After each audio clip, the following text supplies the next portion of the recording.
All right, more on my series of barefoot golf lessons. So, huge breakthrough after huge breakthrough. So, as you know, I've recently been working on the shoulder. How does it properly turn?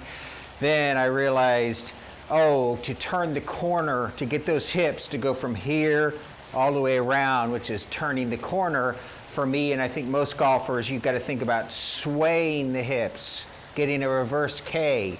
It's not enough just to turn around a center.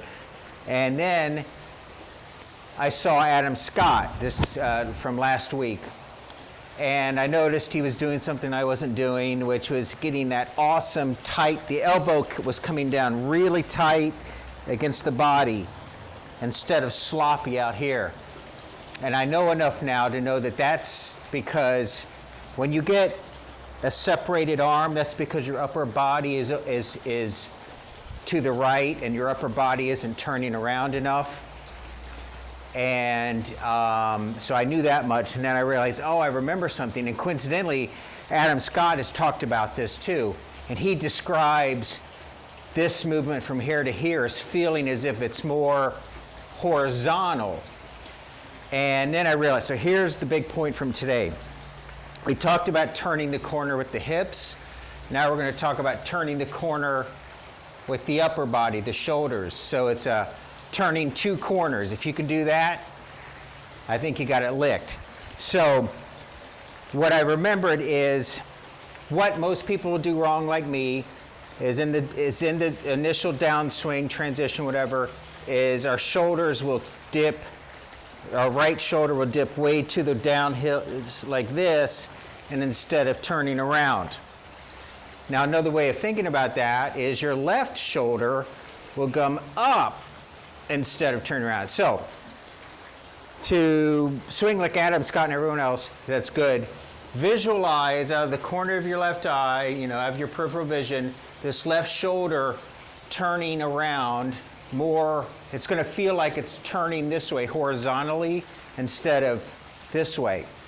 So now, when you combine the left hip sway, so you're going to turn the corner with the hips, and you combine that by turning that left shoulder horizontally, when you do that together, you feel it. It's this magic feel. You just know you're turning properly.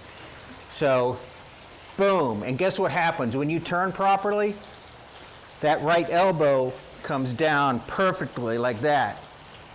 Okay? So, we're going to get up to the top. Now I'm going to clear the hips and the shoulder.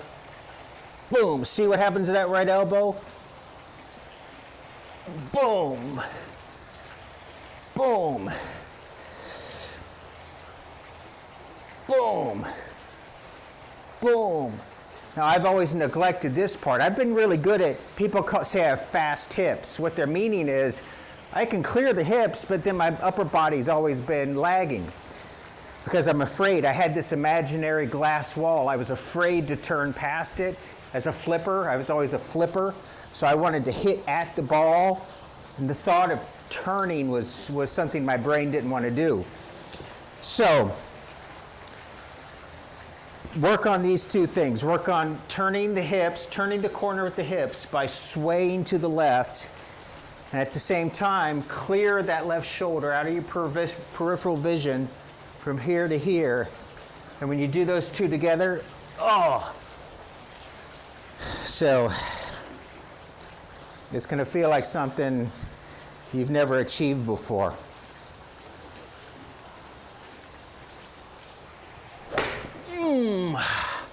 Like that.